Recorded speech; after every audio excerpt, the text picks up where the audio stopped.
पुढचे 3 दिवस आम्ही आपले नरनाळा किल्ल्याला सेलिब्रेट करणार आहोत।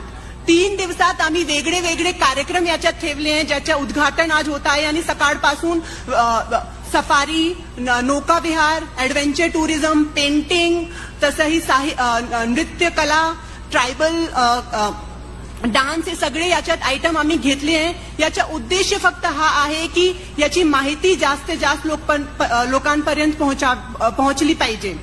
परवाच्या दिवशी आम्ही एक इन्व्हेस्टर समिट ठेवलेला आहे, इन्व्हेस्टर मीट ठेवली आहे। त्याचा उद्देश हा आहे की आपले नरनाळा किल्ल्याचे जवळचे ठिकाणी विकासामध्ये जे लोक इन्व्हेस्ट करण्यासाठी इच्छुक आहेत त्यांना आम्ही आमंत्रित करतो आणि जो बायर आणि जो सेलर आहे त्यांच्यामध्ये जो गॅप आहे ते प्रशासन कंप्लीट करण्यासाठी हा इन्व्हेस्टरची मीट ठेवली आहे। याच्यात आम्ही जे ठिकाणी जे लोक इन्व्हेस्टमेंट करण्यासाठी इच्छुक आहे, रिसॉर्ट वगैरे बनवण्यासाठी इच्छुक आहे, त्यांचे जे काही इश्यू असतात ते आम्ही मार्गी लावणार आहे।